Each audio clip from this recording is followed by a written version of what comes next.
Hello, welcome to this Reuters Events webinar. It's great to have you here. We're just going to pause here for probably about 45 seconds while we wait for people to arrive. So please do join us, sit back. We'll start in a few seconds.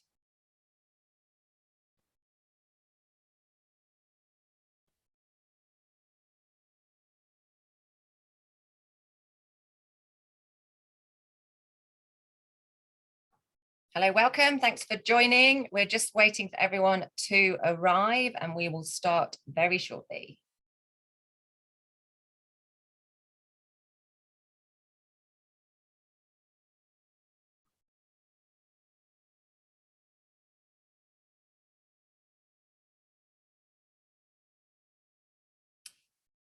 Okay. Hello and welcome everyone to this Reuters Events webinar on the new path to European pharmaceutical commercialization.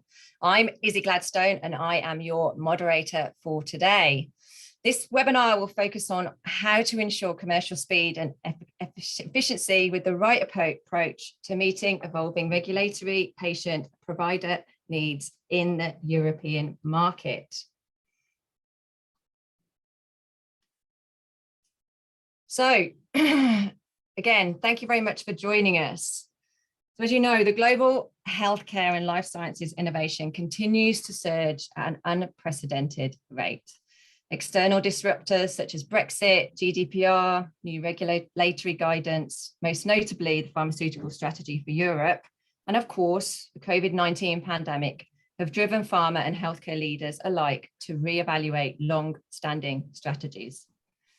Whilst at the same time, new treatment innovations such as cell and gene therapies and DTX have further highlighted the need to create a more sustainable commercial framework that continues to drive record innovation. And we are at a truly unique moment in our lifetime where we as an industry have the opportunity to grab the possibilities that the last 18 months has thrust at us with both hands and use them to redefine the life science industry as we know it, for better patient access, more equitable care, and more innovative treatments. So I really want to focus today on what is now possible that previously wasn't, what new business models, what new ways of working, what feasible pathways to sustain our industry and ensure it continues to fly.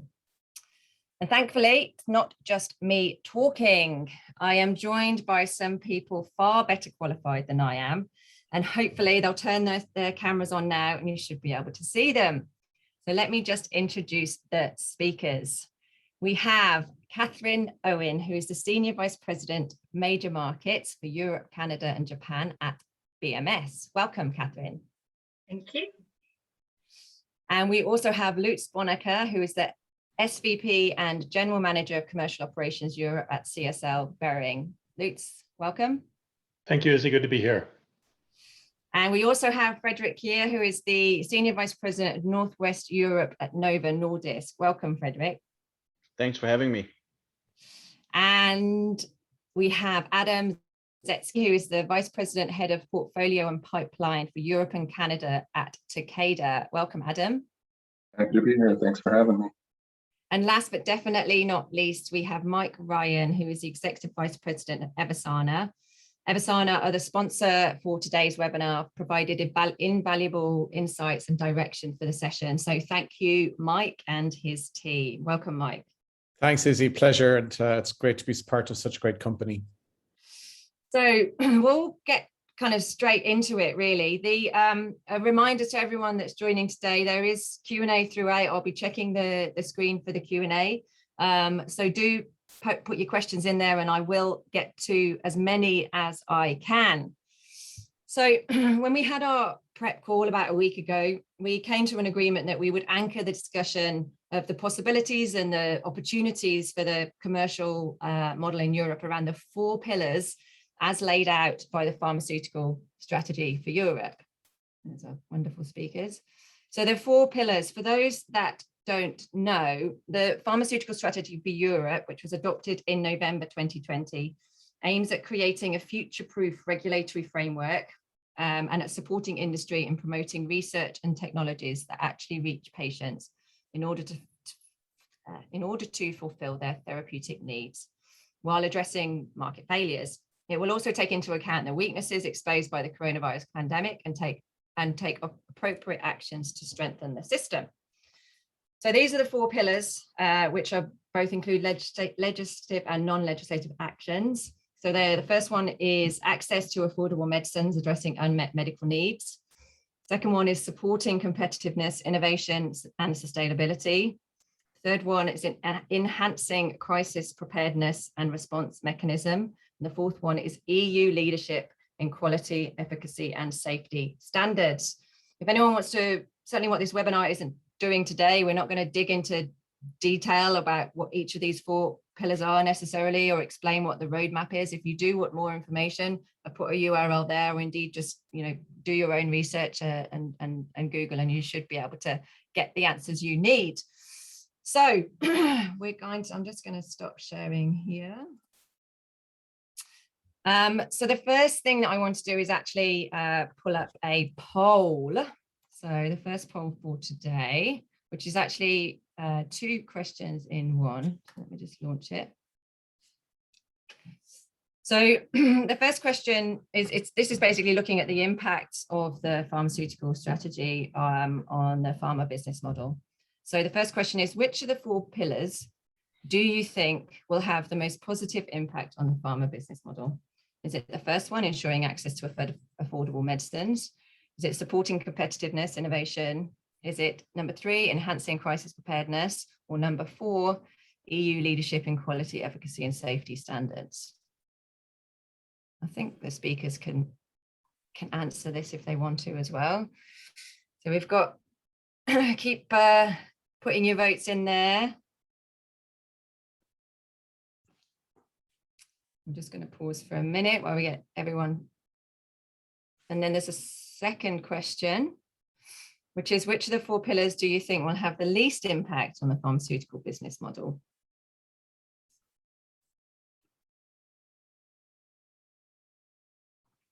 Okay, we're almost at 50%, so keep putting your answers in.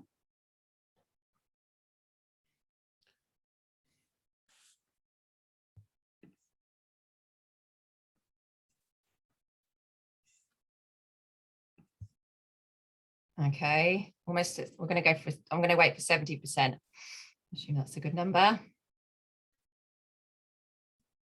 All right, so if we end the poll, let's see what the answers are. All right, it's not particularly surprising here. So the first 2 pillars, which actually fantastically are the 2 ones that hopefully we're going to focus on the most during this webinar. So that's great. So the first 2 pillars are the ones where people are seeing they think they're going to have the most impact. And then the least impact, yes, pillar 3, so enhancing crisis preparedness. Okay. So what, oh, here we go. Oh no, that's it. Right, so what we'll do now is I would love the panelists' opinion on that first question, and maybe kind of get your perspective on where you see particularly the kind of the most positive impact on the commercial model for your business going forward. So Catherine, if I can start with you. No, it's great to see everybody's sort of centered around access to medicines on that first pillar, and I think it's something we're all striving towards, because I think as we look, most of us have European responsibility across Europe. The different abilities for patients to access innovative medicines now, we see this huge variation. And just to quote some data from PEER, which is the European Federation of Pharmaceutical Industries, they published a paper in May this year called the WAIT Survey. And they looked across all the European Union markets and looked at how long it takes after European authorization for patients to access medicines. And we see differences of up to 3 years across the European Union. And so I think it's incumbent upon all of us to start to really try and understand the root causes of that. And there were quite a lot, up to 9 different root causes. So lots of different things going on in each country.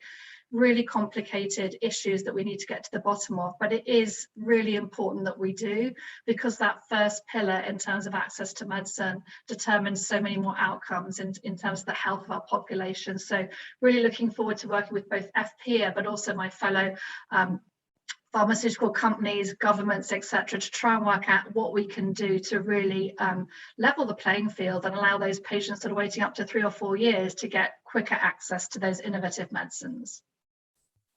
Absolutely. Frederick?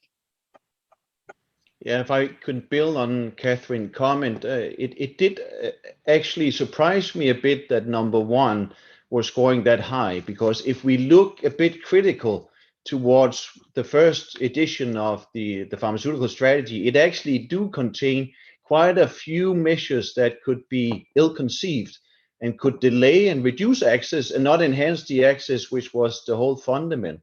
So I would say a bit surprising poll results from that angle. We agree with the end goal, but potentially some of the elements in the strategy does not lead us to that.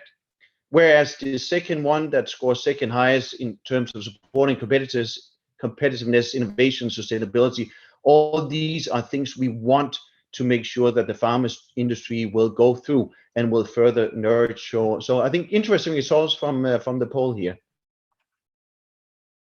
Fantastic. Yeah, Adam? if I could jump in, I would agree, Frederick, and build on that. So when I was looking at this poll originally, my first reaction was, well, I think the first one definitely could have the biggest impact. Whether it's positive, I think remains to be seen, depending on the specifics and the details of kind of what changes and what happens and what gets defined. And I think there's a number of reasons for that.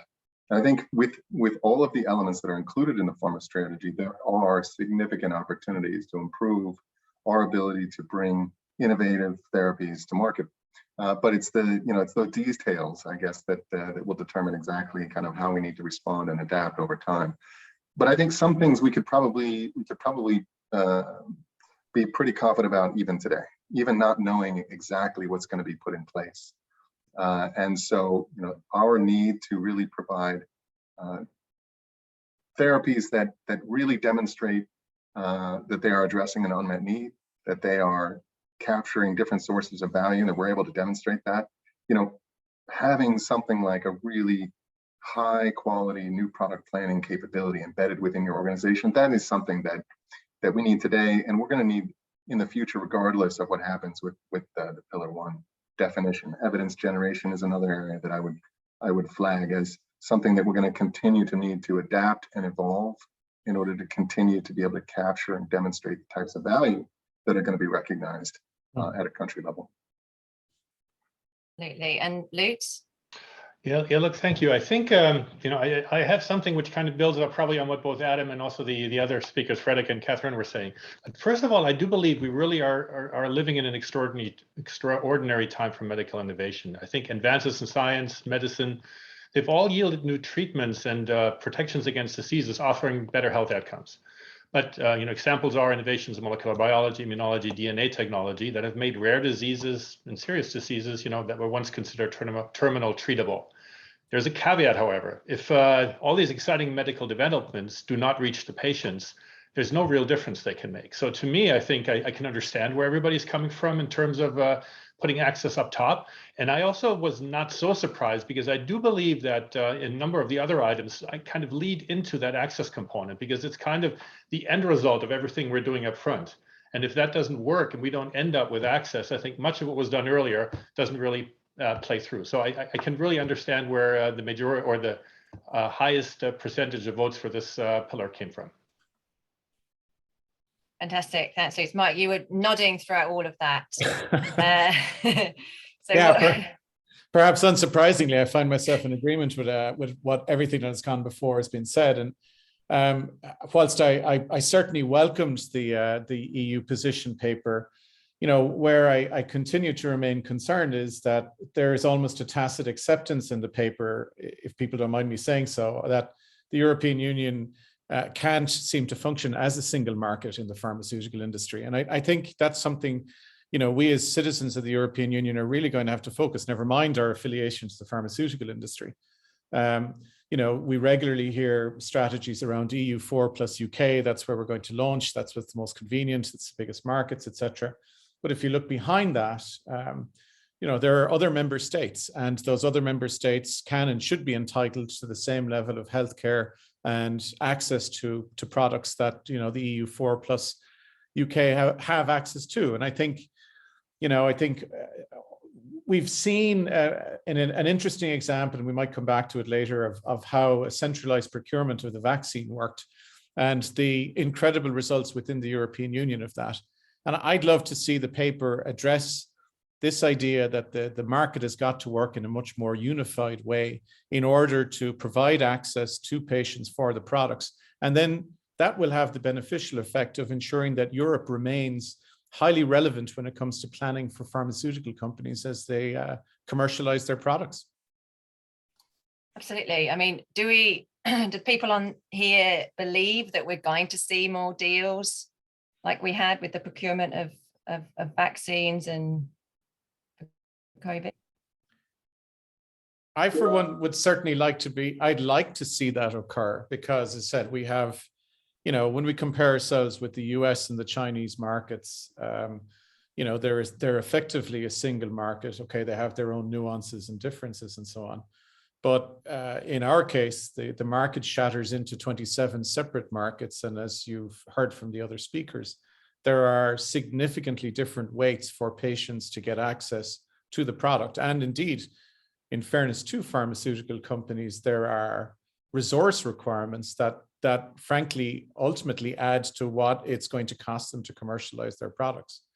So my earnest hope is, particularly when you see the emergence of maybe a centralized HTA for rare and orphan in the future, that the European Union certainly can take that, and member states can see, I hope, from the vaccine procurement, that a single sort of central source may actually not be a threat to local pricing, and it may actually enhance the pricing results that could potentially occur.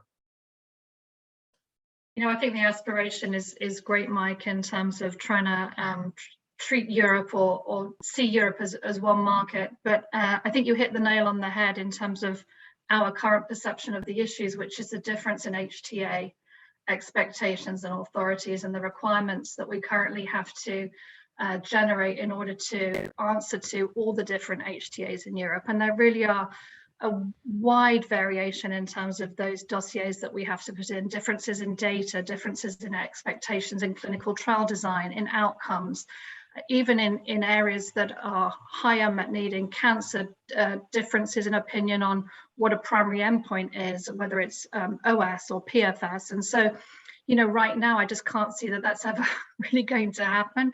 But I think the aspiration of the single HTA, starting in the sort of the rare disease and cancer space and doing some sort of pilots in that area, is a real great step forward. And I'd love to see us support that, because a more unified HTA approach, I think, is half the battle in terms of getting to that aspirational future. Yeah. And sorry, go ahead, Lutz.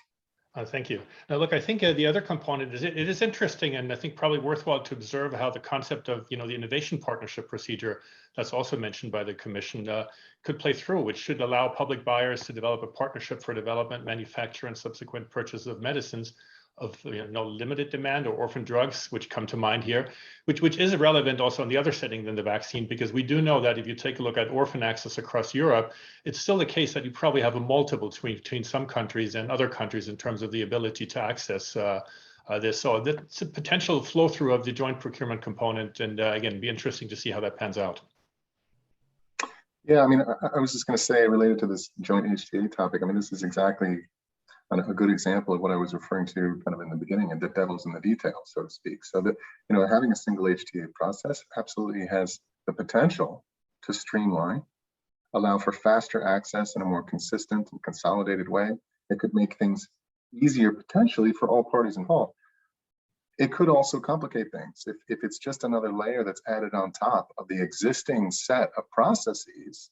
If it's not clear exactly how those processes are supposed to be interwoven, One of the challenges with HTA is it's demonstrating value relative to a standard of care. Well, standard of care varies also quite significantly across countries. So, how does a single approach to an HTA potentially demonstrate all those different increments of value across different standards of care? So these are some of the questions that I think still need to be defined.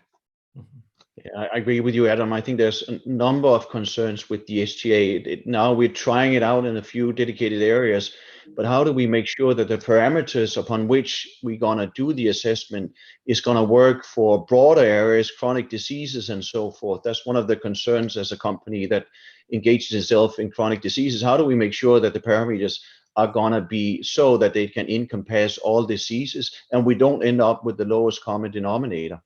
And to the discussion of seeing more deals like COVID, I wish so, but I think we are monitoring the waters now, because EU is regulatory access and issues in that area, whereas pricing and market access is national engagements.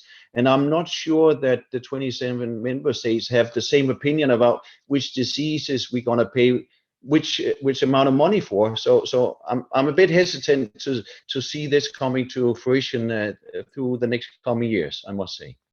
Yeah, there's a comment actually from the audience. I was going to pick up on that, Izzy. I just want to make it clear that the single HTA aspiration isn't a decision about reimbursement across the EU.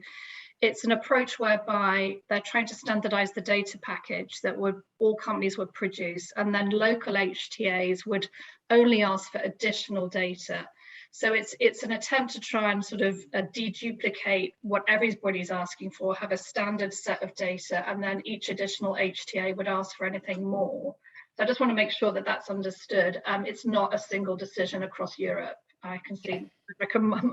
Yeah, that was the concern that came from the audience. It's a valid concern, but that's not the aspiration as far as I know. Fantastic. So it was acknowledged. Thank you. So we've gone straight into kind of HTA process harmonization. But if we take a few steps back, I'm interested in, from your company perspective, what are the biggest barriers of commercializing in Europe?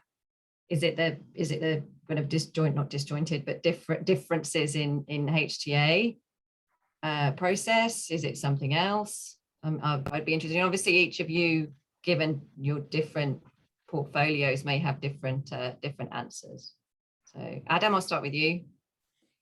Thanks. Sorry, you were just looking pensive, and I just yeah. No, it's fine. I'm happy to start, kick things off. So, I guess the core challenge of the industry is actually to demonstrate value for therapies. And so that starts with, the types of evidence generation activities. This is what I mentioned before, how you demonstrate different sources of value. What types of sources of value are you focusing on? Can you capture that in a way that's meaningful for regulatory bodies and payers? And I think the challenge is, at least at Takeda, one of the challenges is a lot of our portfolio and pipeline is actually focused on really targeted therapies, oftentimes in smaller populations. Now, we're not deliberately prioritizing rare and orphan just on its own merits. We're prioritizing based on where we think we can offer a therapy that has the most potential benefit for patients, most incremental benefit for patients, for caregivers, and for health systems. And that's exactly how we prioritize assets. It is all of those sources of value, including societal value. And some of those elements of value are not actually currently reflected or recognized in any HTA or access process today. And yet we're still prioritizing on those dimensions because we believe that's where we need to focus. That's where we can deliver the most value. And then the question is, how do we actually capture that through evidence generation? And it's difficult sometimes when you get into these small areas, small patient populations, it's difficult to generate the scale and scope, breadth and depth of data that's required to satisfy registration requirements, certainly, but definitely access requirements in different countries. And this is where we spend a lot of time thinking through how best to do this. But I'd be curious the other panelists' views.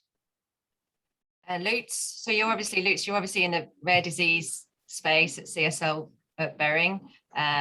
So yeah, I'd be interested to hear your thoughts. Yeah, we are very, very much, I think, also in the space where we're looking at rare diseases and obviously using different technologies to address that. And I think, first of all, we do need to recognize that in the paper, the European Commission has kind of put the patient in focus. So they are talking about patient centricity. So I think that's a good start, focusing on where do we need to get to. I think the other thing what they're talking is about, we need to think about breaking silos. So collaboration between HTA, looking at healthcare provision, insurance, payers.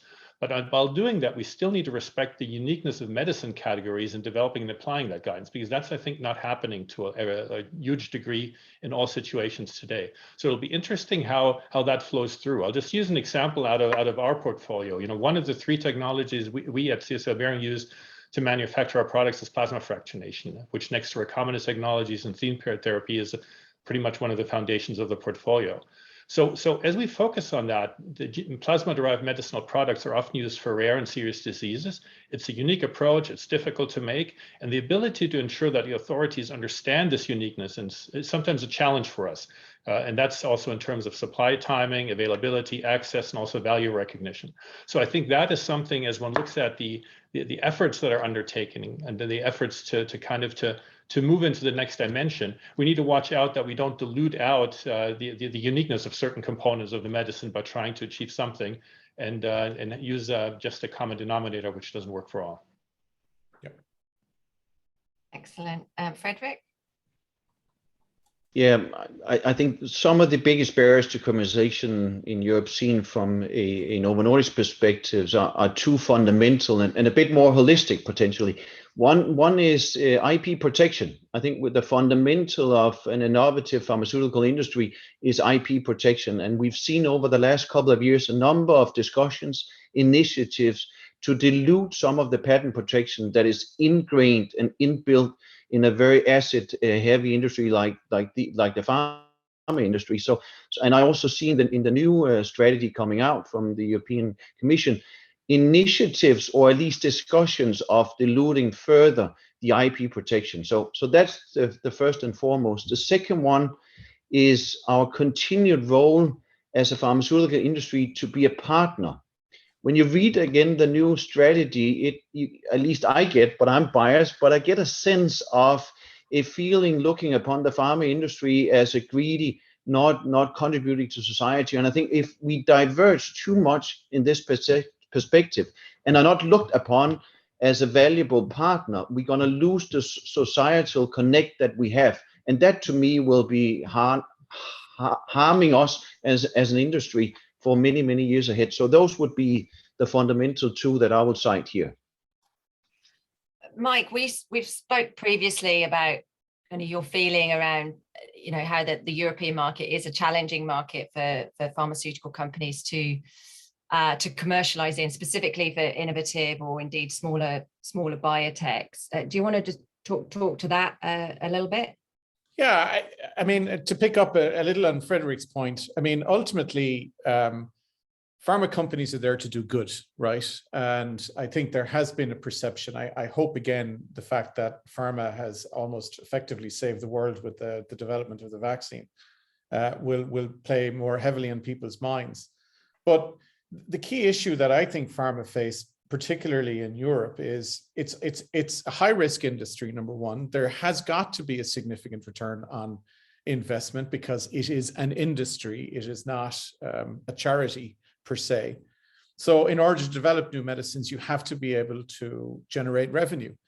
And the issue that you've heard thus far is just getting past the HTAs in the individual countries.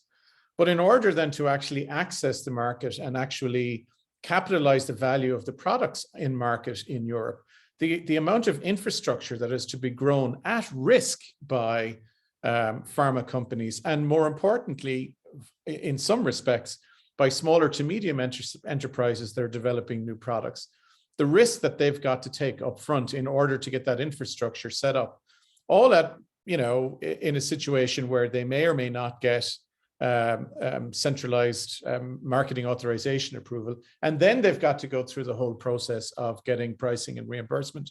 And even at that, they may not get a price that ultimately will satisfy the cost side of the equation for them. So I think that in of itself, for even members of the public, and occasionally I will say even members of the pricing sort of infrastructure that exists within government, they've got to realize that pharma have got to be able to create a commercial enterprise in a much more efficient and cost-effective and low-risk way in order to continue the investment in development in general, but then to get down to the macro level in the particular markets that they're located in. So, and I think we in Europe have a particular issue there, because the cost of commercialization or setting up one's own commercial infrastructure in Europe, you know, you're creating effectively a whole series of different entities to do that. Whereas again, in the United States, in China, you have one entity that's responsible for that.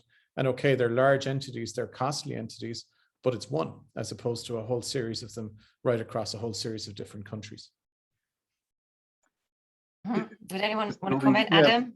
Building on those last two comments, I mean, you could almost change the question to what's the biggest, or what are the biggest opportunities to commercializing in Europe? And so, you know, whether or not, you know, there's this subtext within the pharma strategy document. I mean, what's clear is that it is a high risk, high failure industry.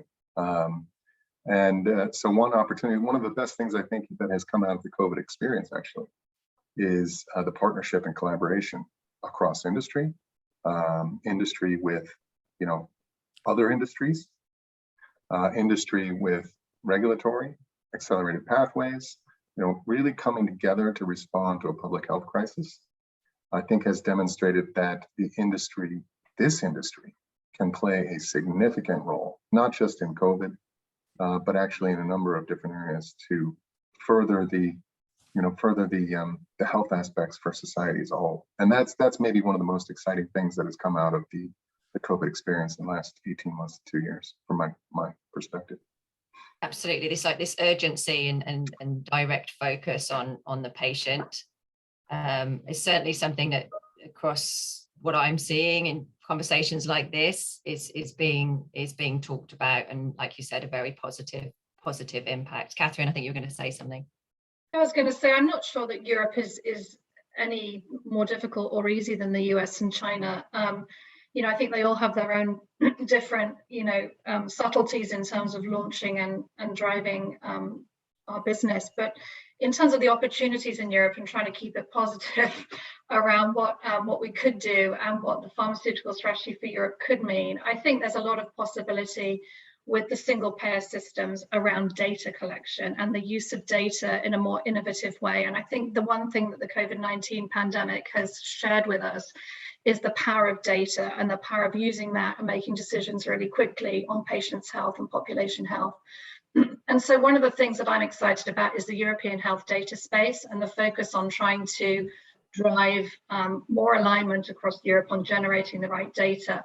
And I think that will help us all, because we can then start thinking about using that data for adaptive trial design, for real world evidence generation, and then we can start taking that to the HTAs in order to offer different approaches to approval and reimbursement. So honestly, I think one of the keys for the future in Europe is data generation and the way we use it as both as an industry and in government to get access to medicines for patients, because it really is going to offer a lot more answers than we have now. Absolutely. So for anyone that doesn't know, the European health data space aims to promote better exchange and access to different types of health data. So EHR, genomics data, data from patient registries, to support healthcare delivery and promote innovation. I believe it's 2025 is the timeline on that.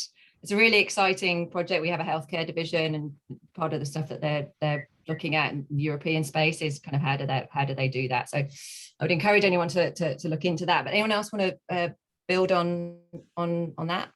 Yeah, and two thoughts I think are, you know, the first one really around the data. I think one of the challenges that we find is finding available and accepted databases that are then able to be used not just for regulatory purposes, but potentially also for the access side of the business. And it's really not just available, it's also accepted, because it's not obviously forward-looking data, it's retrospective data, it's the real-world data, which I think in general we can continue to improve upon. And I think jointly working on finding these opportunities will greatly help, I think, both the data environment within which we move and also the accessibility in terms of innovations as they move forward, because it will be faster if we're able to use that. And that, I think, is important, because as we look also at the relative value, I'll just quickly take a step outside of Europe, because within Europe, we're already looking at comparing, the value across countries and what the pricing kind of is. But I think over time, as the US looks at international reference pricing, et cetera, I think we might even need to look at how does our data not only compare within Europe, but how does it compare to the value that other countries adjudicate to the innovations that are there, and then the impact that has potentially in each other. So I think getting there, getting the good data out there, we're using the data to show the value we provide is going to be, I think, one of the most critical activities going forward. Fantastic. Mike? Yeah, I couldn't agree more. I think, we have an issue in Europe, I think, certainly with, let's call it the perception of GDPR and the fear of breaching GDPR, rightfully, I suppose, in many respects, generates within companies. But, my current role is in the commercialization side. In the past, I've been in the clinical development side. And again, if I look at us, kind of in a competitive situation with the United States, their access to data, their ability to be able to, utilize data proactively right throughout the clinical and commercialization process continued to make the United States a very, very interesting place to develop and commercialize drugs. We have a lot more challenges over here in Europe in that regard. And certainly, to me, at least anyway, the paper that was published last November, if the aspiration is followed through, I really foresee Europe, catching up significantly with the United States. Okay, the data will be moderated potentially in a very different way, maybe centrally by a European Union body as opposed to being commercially managed as it is in the United States in many cases. But I think it's an absolute essential in order to, for many reasons, in order to accelerate access for patients right across all of the European Union, is to help. And I again, working with patients, having been a patient myself, if I was aware that my anonymized data could help speed up access or improve what's available out there for patients, I'd happily agree and consent to it being provided for that sort of purpose. And I think a lot of, and particularly again, post-COVID, I think a lot of people may very well take the same position. Adam? And there's examples of this, and it goes back to this, multi-stakeholder collaborative approach. So, an example is the Health Outcomes Observatory, and this is something that's been put together. Yes, there's a number of different, I think it's like maybe 8 or 10 different pharmaceutical companies involved, but there's also 11 academic institutions, and the whole point is to try and create a standardized set of patient-reported outcomes across multiple therapeutic areas. And the patients own their own data, but it can be aggregated. If they choose to share it, it can be aggregated and analyzed collectively to really try and drive insights in terms of what therapeutic approach, what clinical approach is driving outcomes. So there's ways to do this. They tend to be sometimes difficult and lengthy in terms of putting them together. But I think long term, this is where probably we need to continue to try and focus these types of initiatives. Absolutely. So I wanted to switch tacks a little bit. So I wanted to talk about rare disease specifically. Obviously, the first pillar, access to affordable medicines. One of the things that it broadly explains is it's stating that research investment doesn't necessarily focus on the greatest unmet needs, mainly because of limited commercial interest. So a question I had was, can we expect to see different incentives in areas like rare disease or orphan drugs? I'll go first, I guess, and then you can let the real experts answer the question. I genuinely believe that there will be a continued investment in rare and orphan diseases, and I kind of welcome the idea of the European Union defining what unmet needs actually is, because it gives us all a roadmap when, particularly in the early stages of discovery, what we need to be looking for. But on the other hand, I guess, the way drug development works and the way drug commercialization works is you're looking for pathways in products in the very earlier on. You're looking at biochemical pathways to see if something or a particular pathway is affected. And drugs are developed from that basis onwards. What I think the definition will do is will help focus development efforts And I think then coupled with the regulatory pathways that, in fairness, the European Medicines Agency, I think, has really helped pioneer. I think we will see industry continuing to focus on this. But again, there's got to be an element of reward for that focus. And companies have got to understand that their investment can, in fact, be returned when it gets to the stage where they can start generating some revenue from the product. So again, the European Union has got to look carefully as it moves on in all of this to determine, right, okay, we now have defined what unmet needs is. We now understand, but we're still trying to limit our spend on pharmaceuticals.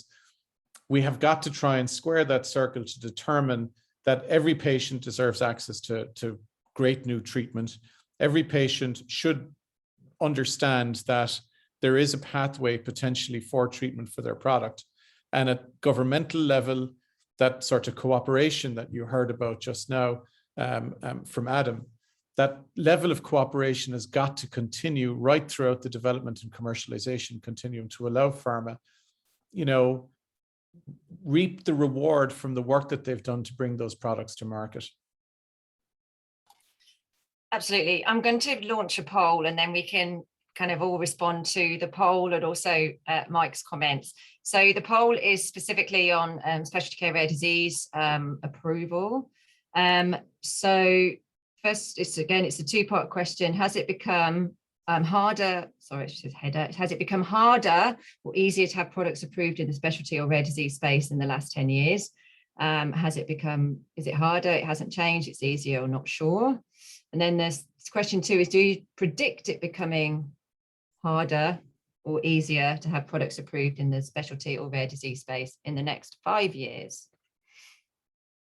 So while that's going on, Lutz, you're in the, as I said, we mentioned before, you're in the rare disease space. So I just want to know if you can respond to these questions or indeed Mike's comments as well, but love to hear your thoughts. Yeah, I think we were talking about, you know, some of the incentives and then the drivers. And I think if you look back to the orphan drug regulation or incentive that was essentially put into place in Europe in 2002, we do know that since that time, dimensionally around, I think 140, 150 new orphan drugs have essentially been approved. And I've seen data that attribute about half of these approvals to the orphan drug initiative that was there.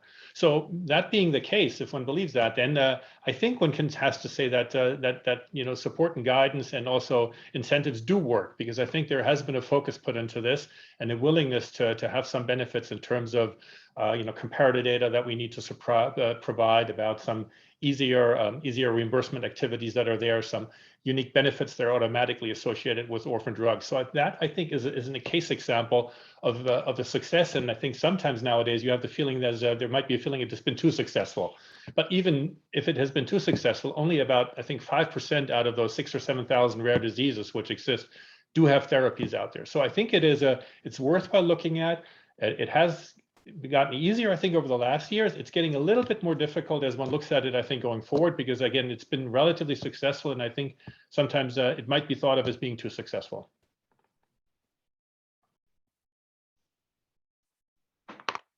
Here. Sorry, I'm on mute. So I've ended the poll, showing the results. So first question, has it been harder or easier in the last 2 years? So most people saying it's either harder or it hasn't changed. And then there's most people predicting, well, it's a bit of a split, really. Honestly, I don't know whether that's conclusive. Anyway, panelists, anyone want to comment on those results or indeed build on what Lutz said? I think those results speak to the fact that each rare disease is n equals 1 in terms of how hard it is to get it approved, because they're all so different. So I think it truly probably speaks to everybody's individual experience. So I think what we have to focus on is there are some concerning changes that are within the pharmaceutical strategy for Europe that are referred to in terms of, I think, a point that Frederick brought up earlier, restricting the IP and sort of de-incentivizing the focus on the R&D for rare diseases. And to Mike's point, you know, the pharmaceutical industry does have to be allowed to make some kind of return on the investment.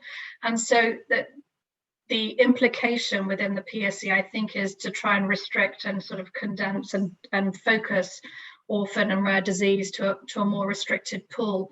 And to Lutz's point, the fact that only 5% of those diseases currently have an approved medication would seem to indicate, I think, to us that we need more incentive, more investment. Might not be the same, but we certainly do need to encourage. And I think a lot of that, again, is down to how we assess the effectiveness of those products. It's very hard to do randomized, double-blind, placebo-controlled trials in those groups of patients. And so we have to start expanding the way we look at efficacy, the way we look at risk and safety. And again, it's going to be down to being more open-minded and evolutionary and revolutionary in the way we look at data and the way we work together on that. And I think that honestly is the key to rare disease as well. It's looking at different ways of assessing the efficacy in very small patient populations, and the ability to be more flexible and open-minded in that way. And a lot of the HTAs are very restrictive and very difficult even to talk to about evolving the adaptive trial design that you need in these very rare diseases. I think maybe to comment on that, the European Health Database we just discussed, I think is one fundamental opportunity for us to integrate our views and our viewpoints into the further discussion with the European Commission. We are in a situation where the details are not outlined on the European Health Database.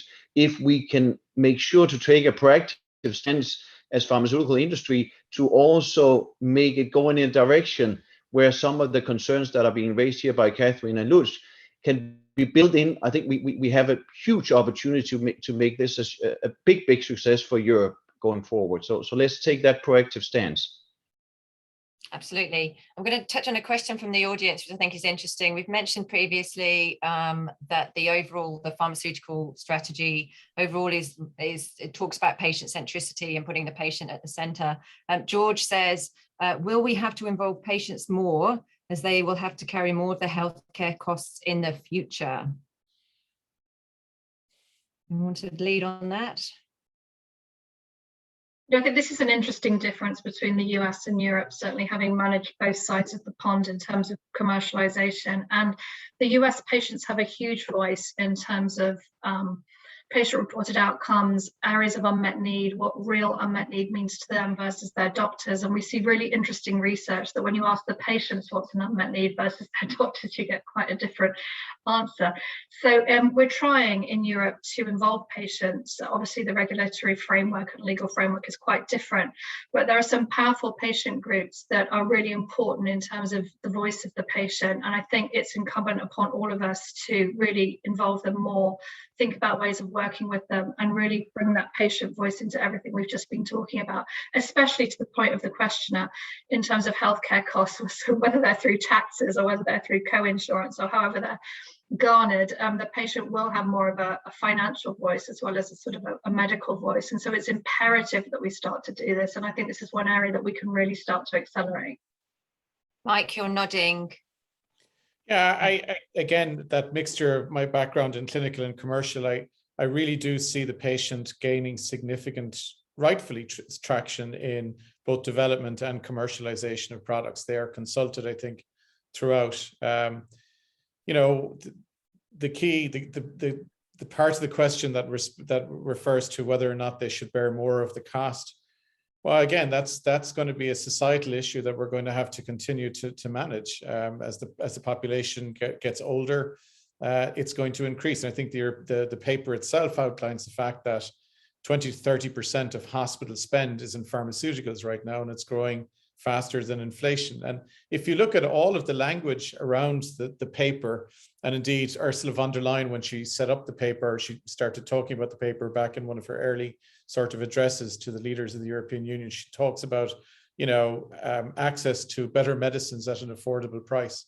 So certainly the European Union seemed to be very focused on trying to ensure that no matter what, we have access to better medicines, but they're still trying to square that away with downward price pressure.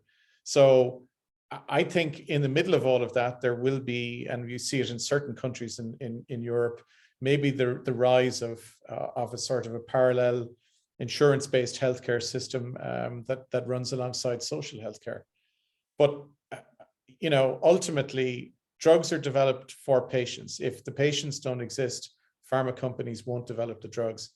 And it is their voices alongside advances in science that have, I think, really driven a lot of development in recent years, and long may that continue.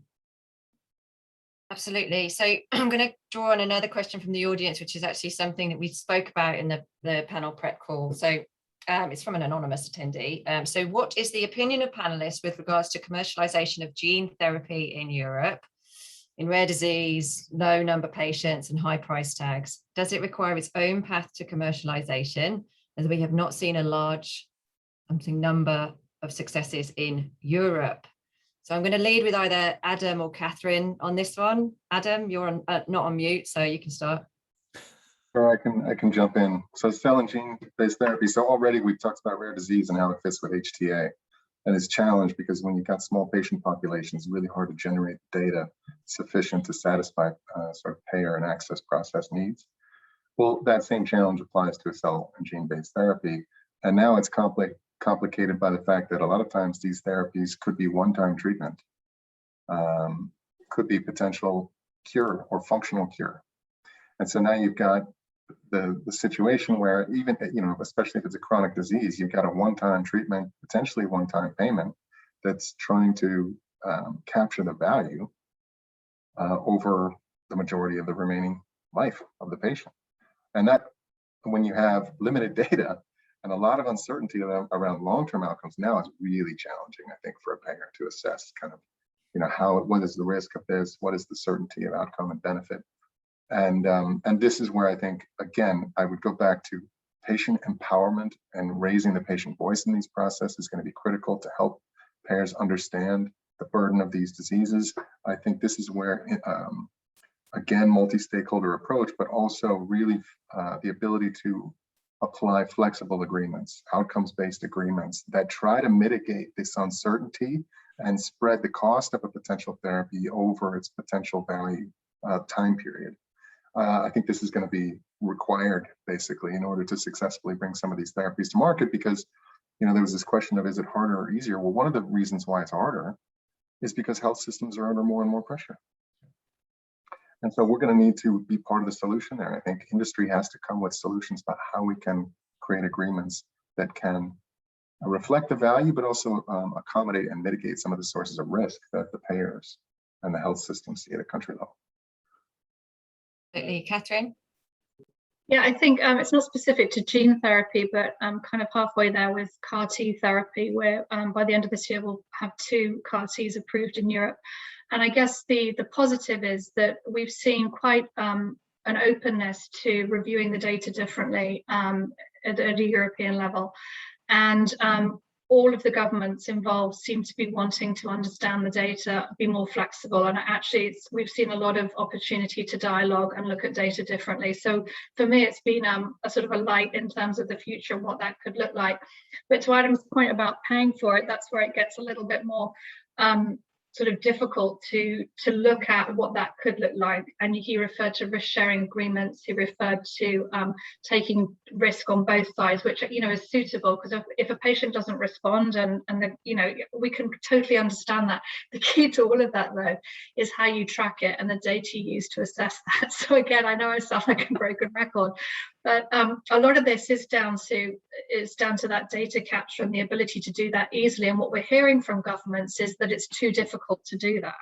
And so again, you've got this sort of willingness to look at data differently, willingness to approve very highly technical, personalized medicine, and then this big debate on how you pay and if you can pay and when you pay. And so again, lots of discussion, lots of openness on both sides. So I do feel like we're going to get there in the end. But another question in the chat refers to early access programs, and I think there's a link. I just want to link it, because if we allow early access to some of these therapies and we start collecting data early, and we really do go out of our way to ensure that patients have early access to some of these specific medicines, again, that's a good way to start us generating the right data for the health authorities to see.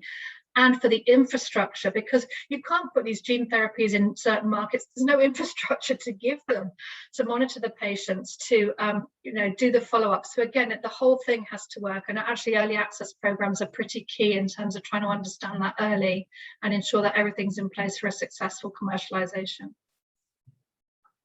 Mike? Yeah, I agree with both previous speakers on this. I mean, what we haven't mentioned, of course, is often the issue with a lot of these products is the prevailing sort of sentiment towards, what's published as the price on the media. I regularly struggle with containing my patience when I see headlines saying, new therapy, but it will cost, 1.2 million. And people read that, and I'm sure it creates political pressure as well. I think as an industry, we've got to be more proactive at demonstrating the value of these products to patients and to the healthcare system. That 1.2 million means a life prolonged, a productive life prolonged, and the healthcare system not being accessed continuously for ongoing treatment. So I think again, as an industry, we've got to promote what we do and the benefits of what we do to a much greater extent. And I to go back to an earlier point that was being made, a lot of that is going to have to come through the patients responding to the media alongside the pharma companies and those of us that support pharma companies. Anyone else want to build on that before I go into the next question? No.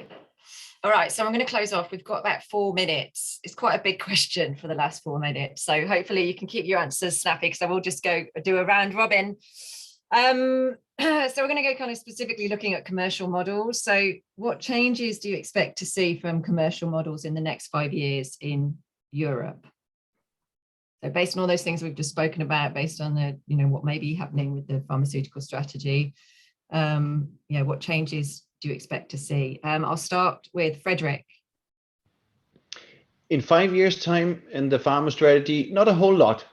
But I think if we do not as a pharma industry take a proactive stance right now to engage with authorities, either locally, nationally, or the European level, I think we long term will have a situation where the pharma industry will not be a significant industry for Europe and drive economic development and employment, and we will not either have succeeded with better access. So I want to ask everyone on the call to think of how can they help make this dialogue a productive dialogue with our authorities, so that long term we won't have significant changes to the worse in our commercial models. Excellent. I love the rallying cry. Lutz? Yeah, if one looks at one of the first paragraphs in the pharmaceutical strategy in the September report, it reads that healthcare is a central pillar in the European way of life, and healthcare in turn requires safe, effective, and affordable medicines. So I think as we look at it, we're going to have to continue to show that we make a difference, that we innovate, and I think we're going to continue to have I'd call it discussions or interactions with payers on what is the definition of affordable. And how does that also work in terms of the comparators we look at? So I believe that we will continue to have to invest into data. We talked about it. We're going to have to continue to invest into showing what our innovative products can do, and we're going to have to continue to talk to the payers and the politicians to say that, look, you see and you reflect what pharmaceuticals can do for your populations here in Europe. Continue to support us, because together I think we can really make a difference for patients. Excellent, thank you. Catherine? In terms of how the commercialization model is going to change and evolve, I think we're going to see the need for different capabilities within our teams. We're going to see the need for health economics and outcomes related capabilities, really building, not that we don't have them already, but a lot more of that, data capabilities. Obviously sales and medical still exist, marketing still exists, but how we sort of put those together for the future, I think will look different, because we are seeing different data needs, different data requirements, and therefore our commercialization model has to evolve to ensure that we hit those. So I do think we're going to see a change in skill sets, a change in the dialogue that our people have, interfacing with customers, interfacing with the health authorities. And we're going to evolve as we move through. Different products will require different commercialization structures. There is definitely no one size fits all. So I'm looking forward to seeing how we evolve the capabilities, attract the right talent to our companies, and ensure that we continue to maintain the focus on the population health, which is, you know, as patients ourselves, what we all want eventually, right? So looking forward to seeing how it evolves. But I think it's all positive. I think it's a really exciting time, as I said at the beginning, for anyone in this position in a pharmaceutical industry, given what's happened over the last 18 months. Adam. Oh, I just, with 1 minute left, I would echo the thoughts. I mean, I think it's new capabilities. I think it changes potentially how we even structure teams, the types of roles that we're embedding, and it's all got to be geared towards providing benefit and value for care providers on their terms, you know, their preferences, the types of information they're interested in, how they're digesting that information. That is the scale and scope of what we need to address, and I would fully agree. It's an exciting time to be a part of. And finally, last but not least, Mike, what would be your rallying cry to everyone out there? Well, I think those of us that are citizens of Europe need to go back to our leadership and as representing both our industry and indeed our families, and saying we want the best healthcare in the world. We want to be part of a community that provides fair and equitable access to medicines. And I think continue the message that I think pharma has been giving, although quietly over the last 20 years. We're willing to embrace change in order to make that happen. So I'm very excited. I'm very hopeful. I do think that the paper can provide a blueprint. It's not a solution to everything, but it's a great place to start. But as an industry, we need to continuously remind everybody of the importance of what we do. Absolutely. Thank you so very much, the speakers today. It's been fantastic having you here. Also, thank you to the attendees. And as I said before, a massive thank you to Eversana, the sponsor for today's webinar. If you want to build onto these topics more, there's 2 events here that will be potentially useful for you. The first one is our Pharma Marketing USA conference. The second one is the Reuters Events Pharma conference, where you can get a free keynote or plenary pass if you can use your scan there, and that takes you straight to the sign up page. That's happening in a few weeks' time. But again, thank you very much, everyone, for joining, and we'll see you at another event hopefully soon. Thank you.